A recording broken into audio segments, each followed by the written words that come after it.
All right, everyone. Welcome to another episode of the Disciple Standard Podcast. We've got a good one for you today. In today's episode, the topic is going to be exploring the causes of church decline. We've got a lot of great things to say. We had a lot of good feedback from last episode, and we're going to get deeper into this conversation together. Then we're going to give you an update as to how things are going in our multiplication movement. And then we've got a great interview with my good friend, Darshak Toma. At any rate, I'm glad you're here. Let's get started.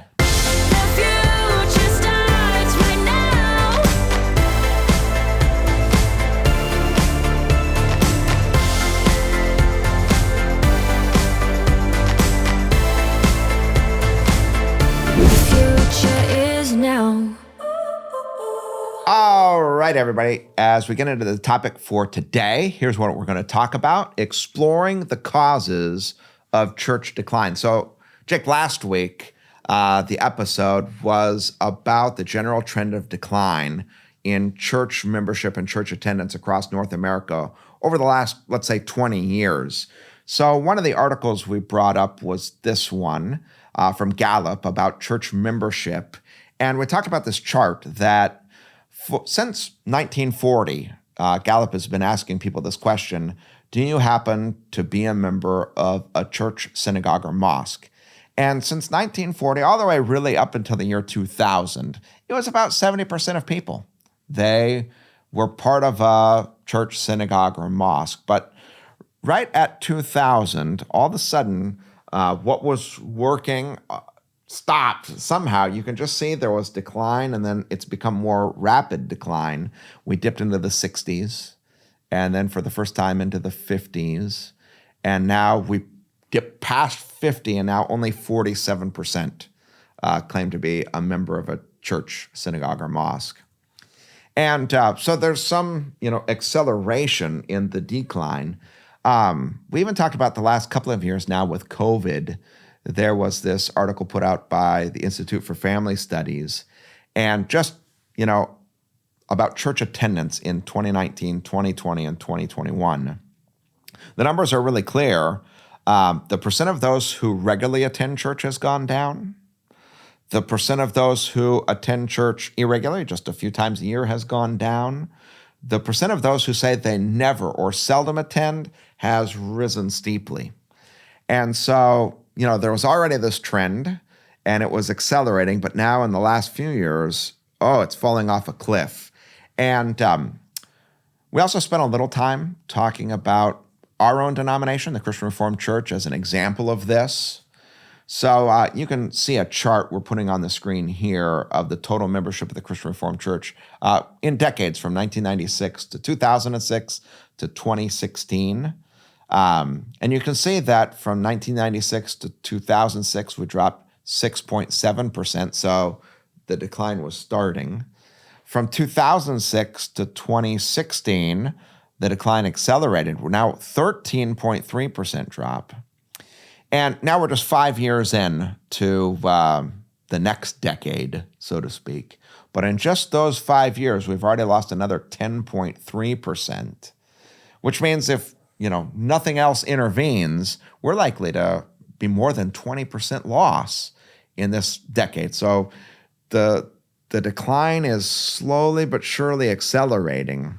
And I think people, apart from the numbers, feel this. Now, we're talking about that today. I'd like to talk a little bit about what's under the hood of those numbers. At least we can do this in the Christian Reformed Church because they keep track of statistics having to do with how people come into the church. So whether they came in through evangelism, or if there was a transfer growth, they came from other churches or denominations, or if children were born. In our denomination, we baptized the children of believing parents. So how many children were baptized? You get a sense of how many kids are being born and the youthfulness of the church. And in every category now, you can see the decline, and you can see how it's accelerating. So just take growth by evangelism. In 1996, in just 1 year, in our denomination, 3,170 people came to Christ through evangelism and joined our churches. But now you can see the decline in 2006 and 2016, and now we're all the way down to it's 1,294 people. So our church's ability to reach people has obviously, something's not going well. We're talking about the underlying operating system of the church not working or, needing an upgrade. And we can just see here, we can't keep going the same direction thinking things are going to change. Something's got to change. Jake, I'll show this as well because someone may think to themselves in 2021, okay, discount those numbers, that's during COVID. But here I just included in the next chart 2018 so that you could see it's all part of a trend. As you look at these numbers, this is now under the hood. What comes to mind for you? I'm looking at mostly the evangelism chart there. It's a huge drop. It's more than half. Yeah. My first thought is hey, we're doing something wrong. Hey guys, Christians, that's the first thing we're called to do is, go and preach the gospel. If we're not evangelizing in that way, I think there's something wrong. So collectively, you could just look at these statistics and say, okay, something's got to change here. Now, one more just piece of information. So last week's video, I got a lot of comments back on the video, a lot of correspondence from people who were engaged with this. And one of the comments pointed me toward an article that had been written in our denomination. The name of the article is The NFL, Culture Wars, and Article 17s. Now, for a lot of people listening, what in the world is an Article 17? That's actually a church order article in our denomination. And here's what it is. A pastor and a church can't just separate without the church getting involved and the church order. And it might be that the pastor is resigning, okay, maybe for good reason, or maybe I've had enough, I'm out of here. And the church can't just fire someone. If the church is trying to fire someone or the pastor is trying to resign, that's where you get an Article 17. It's a separation. And now this article points something out. It says in the 20-year span from 1980 to 1999, in our denomination, there were 69 of these separations. So either the pastor was resigning or the church was letting that pastor go, which is about 3 per year. But now if you take the 20-year span from 2000, remember that's where we started to see this dip, to 2019, now look what happened. 361 of these, which is 6 times the amount from the previous 20 years.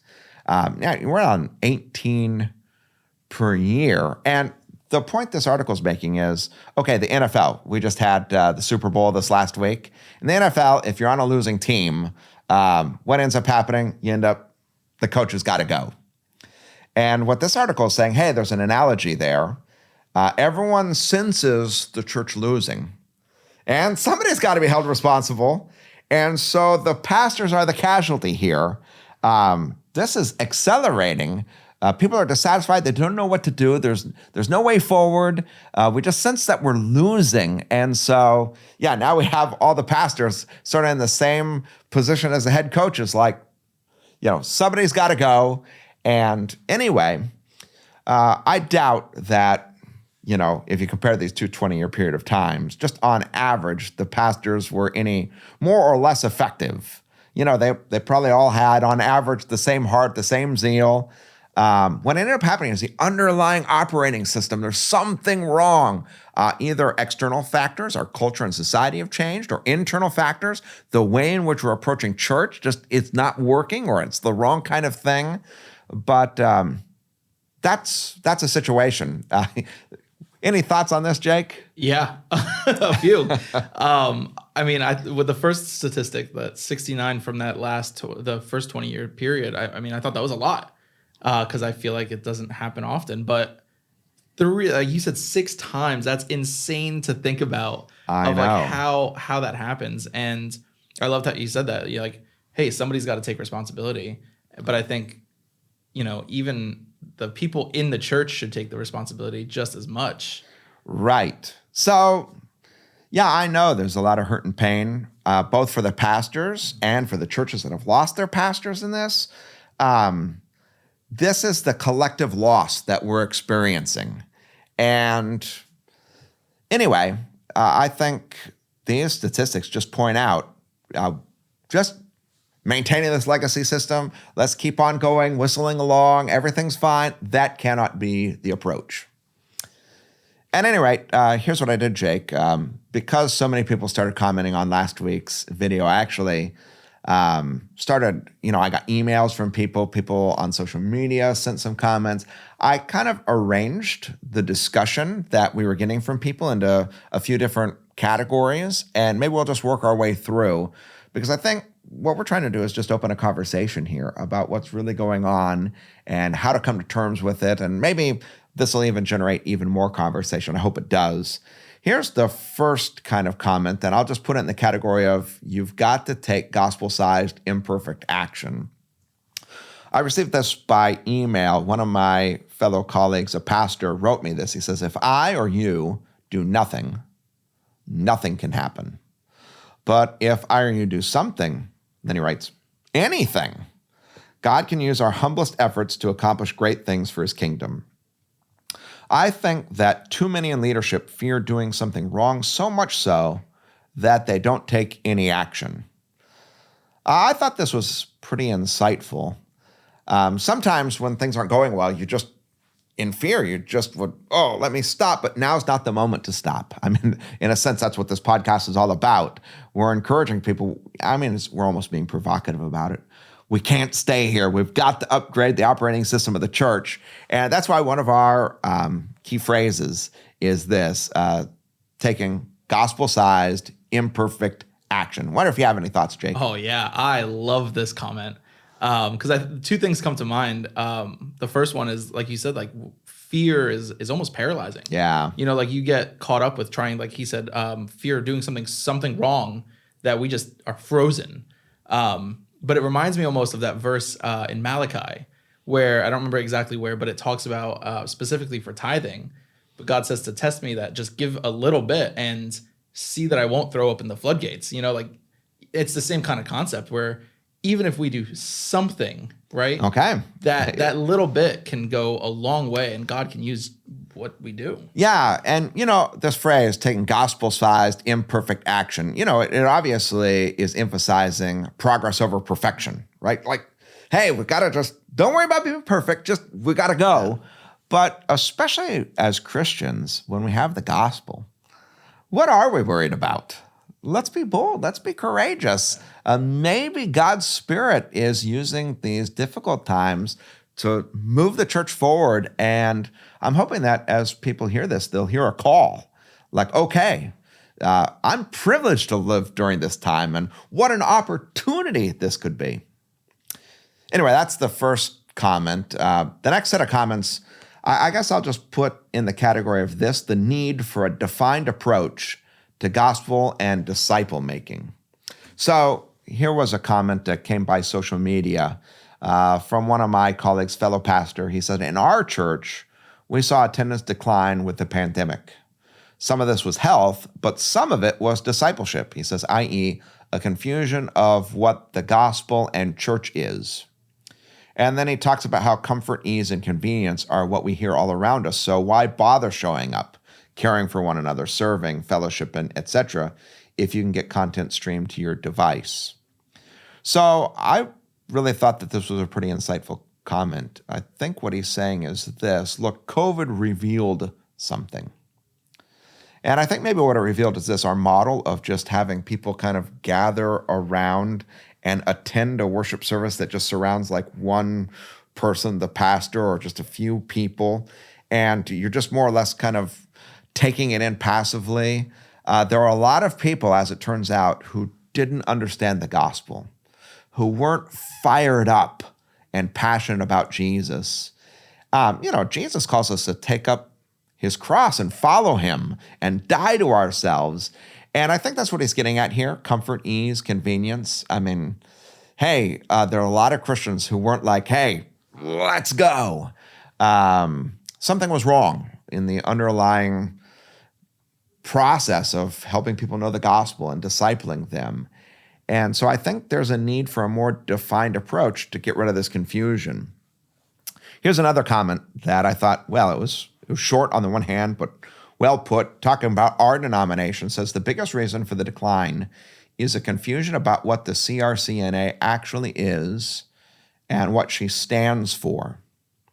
And so this comment, I think, it might be individual churches. There are people within who are confused. But now this is a comment about kind of a denomination. Of course, then there's North America. But you get a sense of the umbrella, like, boy, what are we actually about? What do we actually stand for? And of course, as part of the Disciple Standard podcast, we're advocating for something. Look, here's our identity. We're people of the gospel, the good news of Jesus Christ, and we're disciples who are called to make disciples. And our church should be about equipping people not only to receive the power of the gospel, but to spread the power of the gospel in our community all around us. And anyway, I think there's something to this. There's just a general confusion that the old operating system of the church did not address. Yeah. And I like that they both use that word confusion, like it really conveys what I think the actual problem is. And, people like me in media, me and the rest of us in our office, like we have to be overly clear, like to the point where it's almost annoying to us to say it, but we need to make sure that people know, it's easy to know, like I said a few weeks ago, like what the church is against, but it's harder to know what it's for and how to kind of further that cause. Yeah, that's good. Here's another comment I received. Another big reason for decline, in my opinion, is that many congregations are no longer connected in meaningful ways to the one holy universal church. The creeds are rarely spoken in many churches, and I've only paid out less than $100 in my lifetime of offering $10 to anyone who can recite the Apostles' or Nicene Creed verbatim. The ancient liturgies have been jettisoned in favor of more upbeat offerings that appeal to people used to being entertained by popular culture. Most churchgoers are virtually ignorant of even the sectarian confessions of their ecclesiastical tribe. Well, that's a little bit of a mouthful, but I think that's what he's trying to say. He's like, look, there are so many Christians who, in our operating system today, don't even have the basics. They don't even know the very basics of what their church is about or what it stands for. And I think that is the weakness. I mean, maybe we'll call it the mega church model or whatever you'd like to say, where just crowds of people gather around one person, and it's an hour a week where we're somehow trying to get the message out, and the message is, as it were, having to be simplified to the lowest common denominator, and that doesn't work. I think there's something that works so much better. Individual disciples who are well-trained, going to make disciples, having real conversations with people, making sure that the people they're working with absolutely know what the faith is all about. Anyway, I wonder if you have any thoughts about this. Yeah, we've been going through this series on Sunday morning called I Believe, and since that, it's like the last 4 or 5 weeks that we've been going through it. We've started the service by reading the Apostles' Creed, and I thought it was really cool because I remember going through that when I was in youth group and like kind of understanding, what it was there for, what it meant, and I don't read it often enough. I'm guilty of it just as much as anybody else, but it's really encouraging to just understand the roots of what we're believing, I think so. And, here's the deal. Christians have to know, this is a confusion we were talking about, they have to know what it is they're believing if their heart is going to say, I'm ready to die for this, and have that kind of passion. All right, the third set of categories, I'm just going to put into this category, the power of real relationships. I have one quote, and I don't think I'm going to read the whole thing here, but this is a comment that we got. I've thought for quite a while now that American Christianity is in decline. Numbers are only a symptom of the problem. The one holy universal church is no more. It's fractured into literally thousands of parts, each thinking they're more pure or purpose-driven than the rest. And it talks about how, the church itself is broken up. Our relationships are fractured. So that's one line of comment. Also, I thought this was interesting. One of the comments pointed me toward an article, and I thought this article was fascinating. It described the correlation between the decline in Christianity and the rise of technology.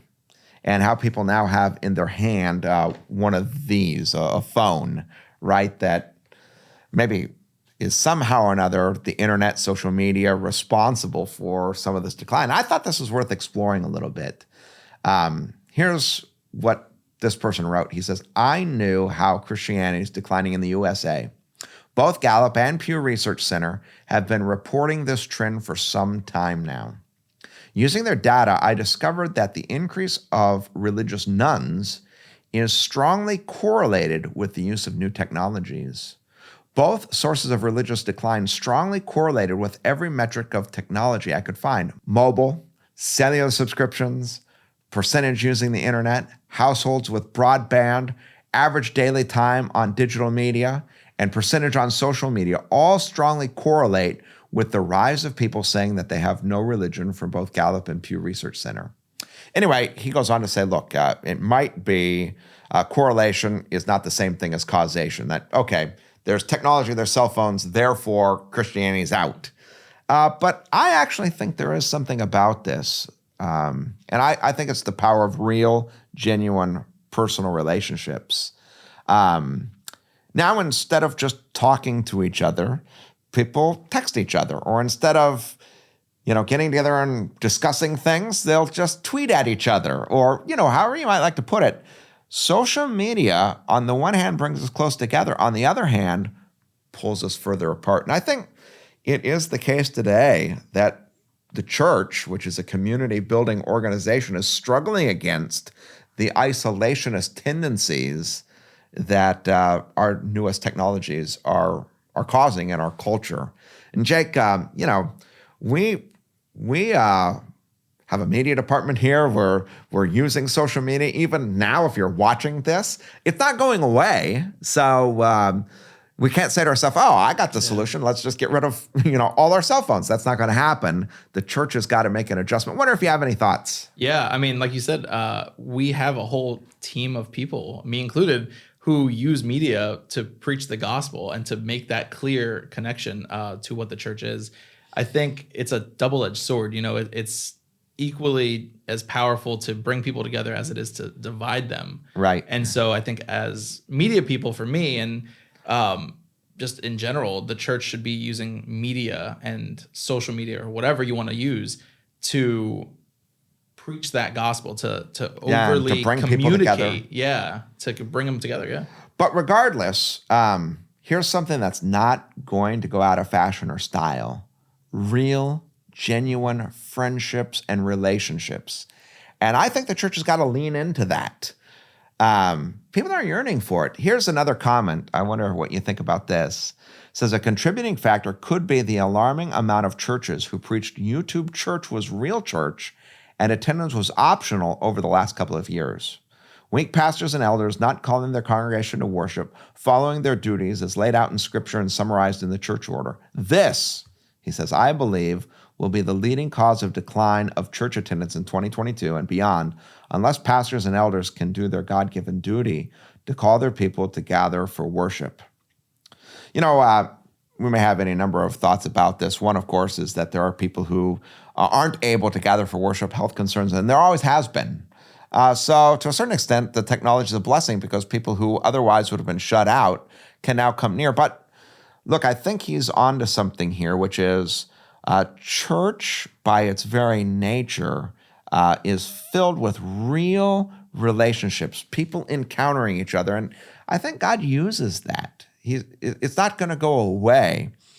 And to a certain extent, at the Disciple Standard Podcast, one of the things that we're advocating for as we're talking about upgrading the operating system of the church is like, look, we've got to lean in to help people develop real relationships.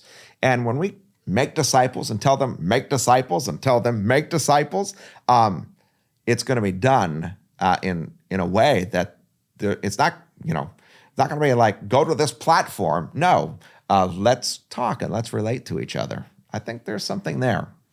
Yeah, I 100% agree. I remember when we first reopened after COVID, we were shut down, right? We were completely on YouTube and like firing on all cylinders.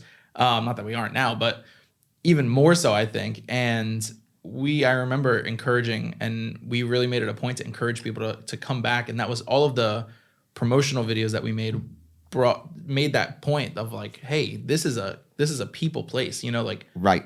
connections happen here. This is the best place to do it. And so I completely agree. I think, engaging with people who can't make it, like you said, are completely understandable. Yeah. But we need to engage with them just as much as we engage with people in the church now and bridge that gap. Yeah, so we've been talking about, for lack of a better term, the legacy system. This is the church that we've kind of inherited, and it was very common in North America today. And I think one of the things it does is it tells people and they just show up, be a consumer.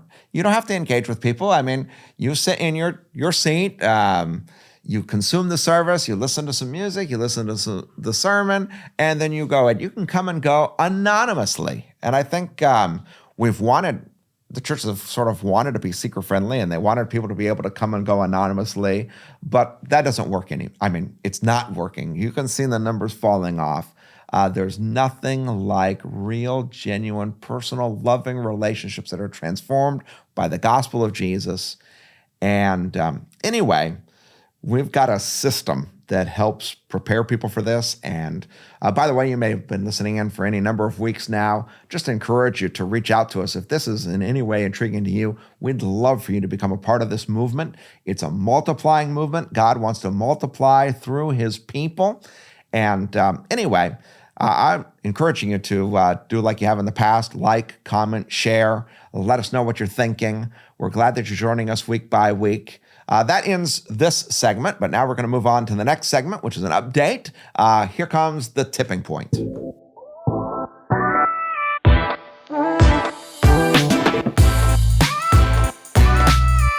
All right, in this segment, the tipping point, we give a little update as to what just happened in our multiplication movement only this last week. And I'm pleased to be able to report that just this week, we added 7 new disciples to our disciple-making system. And I want to give a shout out to those who are brand new. I want to welcome Emily Hayes, who's being discipled by Kelsey Mamuyak, Keisha Lewis, being discipled by Lori Woodward, and Lori also discipled now Michaela Kuntz. So welcome, Michaela. Also, Tammy Beld, who is a disciple of Robin Skur, Peggy Kern, who is a disciple of Christine Militello, John DeGelder, who is being discipled by Andrew DeGelder, and Madison Miller, who is being discipled by Angel Jacobs. Welcome. We're glad for what God's going to do in your life. We're wishing you God's richest blessings and looking forward to see how God's going to use you to multiply the disciples that he has on this earth. I want to give a special acknowledgement to those who are first-time disciple makers, Angel Jacobs, Christine Militello, and Andrew DeGelder. I always think it's important when you make this move from being a receiver, you've been discipled, to being a disciple maker. That's really the idea of the show, right? Disciples make disciples. And every disciple of Jesus is called to be a disciple maker. And so as people move from that posture of being a receiver to being a giver, it's a big deal. Anyway, to Angel, Christine, and Andrew, great job. We're just wishing you God's best as you disciple other people now. And a special acknowledgement to Lori Woodward, who's a first-time multiplier. Here's what's happened. She has discipled someone who's discipled someone. This is exactly what we want to see. This multiplication movement. Disciples make disciples who make disciples. And then also, we want to acknowledge Rob Janke, who has hit the 10 milestone, which means that he's discipled people who have discipled people. And in total, there are 10 people who are part of his disciple network, both disciples and descendants. And so, Rob, great job. We just want to congratulate you on this milestone, and we're looking forward to seeing how this is just going to continue to multiply. Everybody, that brings our total up to 640 people who are part of this system. You can see if you're tuning in week by week that this just keeps growing every single week, and it's exciting. So great week. Good job, everybody. Let's keep it going. There's a movement here of God's Holy Spirit in individual lives. You can see this is dispersed among a lot of people, and we're just looking forward to what God's going to do. 640. All right, that's the end of this segment. Now we're going to move on. I'm going to have an interview with my good friend, Darshak Toma. Here we go.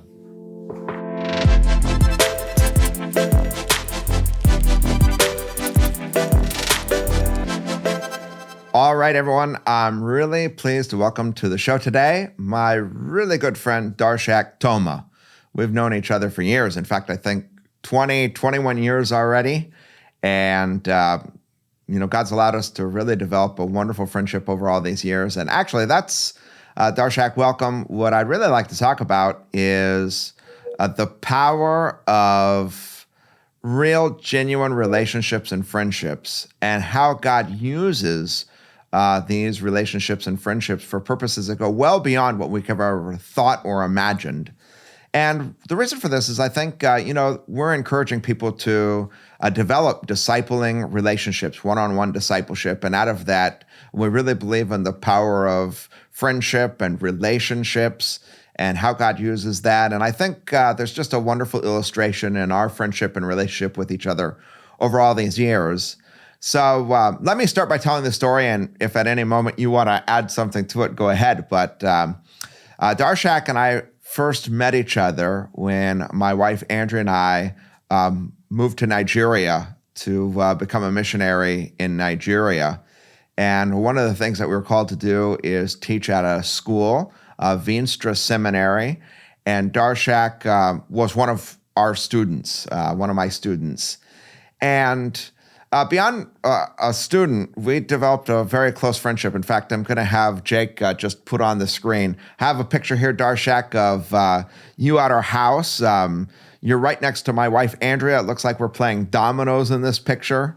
I've got a picture of us playing Monopoly. You're here on the bottom left of the photo, wearing a blue shirt. We've got a whole group of people over playing Monopoly. And I think there was a group of students that spent so much time in our home. We played spoons, we played Monopoly, dominoes. We'd get together and just spend a lot of time talking. And there was a lot of just fantastic friendships that developed. I wonder if maybe you could just reflect a little bit on, what you remember from us when we first met 21 years ago.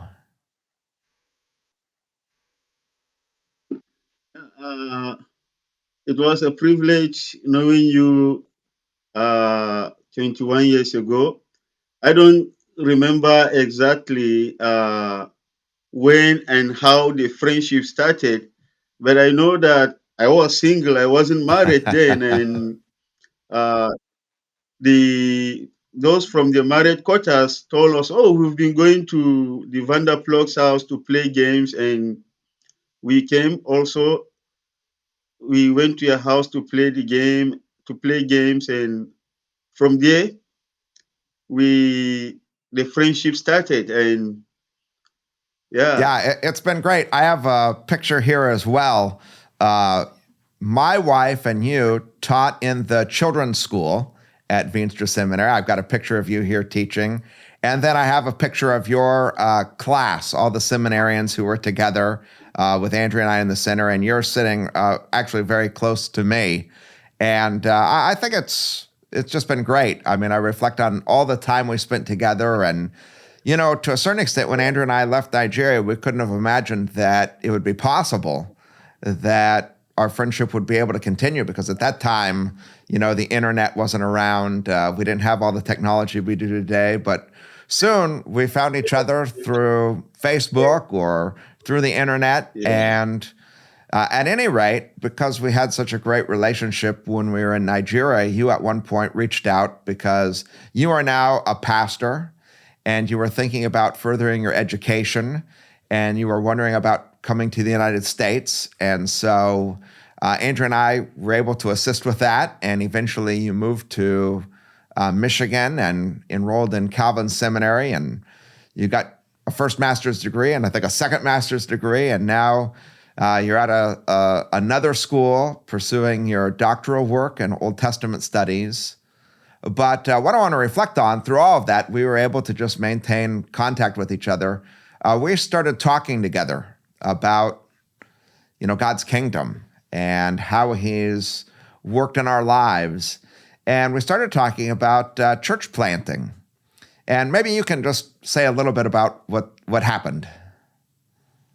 Yeah, thank you. Let me start from how I came here. I don't know if you remember, but I know that couple of the missionaries told me while in Venstra that I should try to further my education, and uh, one of the places I should try to go or come for my studies is to try to come to the US for my studies. And I know you once told me, and Gail Saw also told me that. And yeah, when it was time for me to start applying, you were very helpful and very instrumental in my coming to study at Calvin, and all due to the friendship we started in Vinstra. And coming here, we met just the first month that I came, and we got talking with you, and you visited with Andrea. And after that, we start talking about church planting, about the kingdom, and you have idea about my denomination, which is my denomination is, oh, I just forgot the word, is an indigenous, my denomination is an indigenous church that wasn't started by the missionaries, but it was started by people who came from churches that were started by the missionaries, like the CRC, Nigeria, the Lutheran, and others. But since the establishment of my denomination in 1960, we've never had any missionary to work with or any foreign partners. So when we talk about that with you, and you from there you ask what it will take to partner with my denomination, which is HECAN, and it is in English the United Church of Christ in Nigeria.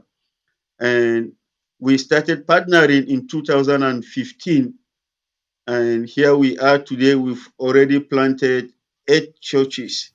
Yeah, it's And amazing. it all started because of the friendship that we have. Right. Really amazing. In fact, I'm going to have Jake put on the screen the map of Nigeria, and you'll be able to see the location of the 8 churches that. So, what happened is our church, Sunlight Community Church, began to partner with the Hecken Church in Nigeria. And you can see, I think first we were in Benin City and then Lafia. And then there's 4 other churches, Kongalu, Sabangari, Kwara, and Gamfu, and now most recently in Port Harcourt and Bauchi. And we'll just put up on the screen, for people, they can see the church building in Benin City and some of the worshipers there. In Lafia, some of the worship service there. In Kongalu, some of the church there. There's a baptism I'm showing now in Sabangari. And we've got this video even of one of our most recent church plants in Port Harcourt of some of the worshipers there. And what's really astounding to me is that, of course, this was God's plan. It wasn't our plan. He had a plan to build his church, and all these 8 churches that are there, I don't think either you or I would in any way try to take any credit as though God couldn't have done it in other ways.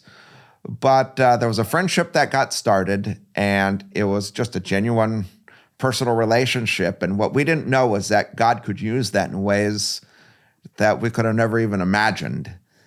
And I wonder if you have any thoughts about that, because, of course, as a Nigerian pastor and being able to be involved in planting these churches, you must have some thoughts.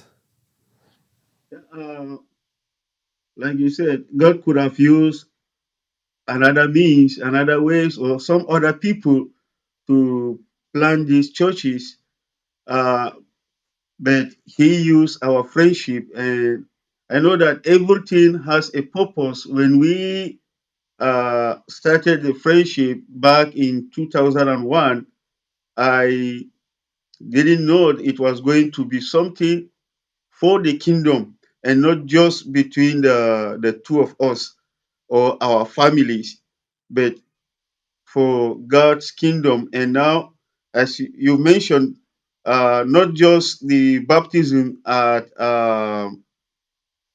the Kangulu, but all the 8 places we have people who we are baptized for the first time as a result of those churches planted, which is, it makes, when I reflect on it, I am thankful to God that we started this friendship, that it is not us that started it, because there were many Yeah. students here. You could have one of them to be uh, so close to or in friendship with, but then uh, God make it to be me. And apart from myself, many other students, including your colleagues, came here for studies.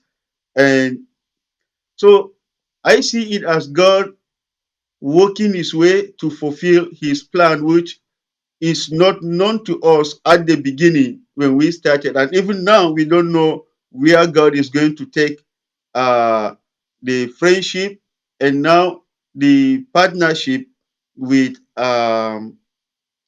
Sunlight Community Church, with the Hakan Church. Yeah, that's true. There's one thing that we're working on, and I think this is really exciting. So, Darshak, right now you're working to translate all of the discipling materials and 222 Disciple into Hausa. And I know we have probably many people who might even watch this from Nigeria. And so I just want to take a little time to encourage the Nigerian churches. Some of you who are watching may have seen your picture even come up on the screen as you've been watching here. We're excited about what God's doing and just want to be an encouragement. But I'm also really excited about, Darshak, you're translating our discipling materials and discipling process into Hausa. And who knows the kind of multiplication that's going to occur just because of the strength of one personal relationship. That is true. And I see, going through the materials of the 222 disciples that I am translating, uh, I believe is a very rich material that will help in building and making disciples, not just making disciples, but as the goal of 222 is disciples who make disciples, who make disciples. So I look forward to finishing the translations and trusting God that He will use it in reaching to as many Nigerians as possible. And for those who are, there are many also who don't need the translation. They are good with the English version, which Yeah. that is great too. But for those who will have difficulty with that, then the Hausa version, the translations, will go a long way in reaching to those people. And I also appreciate the fact that it is not only in Hausa language, but in different other languages around the world that the material is being translated into, so that it will reach a wider audience. And that is very good. And I am believing God that it will be a blessing when it is out there. Yeah, thanks, Darshak. Yeah, as you mentioned, we're also right now translating into Spanish, and we're also starting to translate into Portuguese. So there's a lot of places where this multiplication movement is going, and I'm glad that everyone who's watching on. I feel privileged to have a front row seat to what God's doing. It's wonderful to be able to see, and I'm grateful, Darshak, for all the time that we've had as friends. Thanks for coming on the show today. I hope that for other people, this will just serve as an impetus to be involved in the kind of relationships that we're promoting here as disciples make disciples. At any rate, thanks for being on the show. And for everyone, we're glad that you've joined us, and we're looking forward to seeing you next week. Hey, thanks so much for tuning in to the Disciple Standard Podcast. We're so glad you joined us. We encourage you to continue the conversation by joining us on social media. Also, if you want to learn more about the Multiply method or learn about how to take the Multiply pledge, we encourage you to join us on our website at multiply222.com. Have a great day.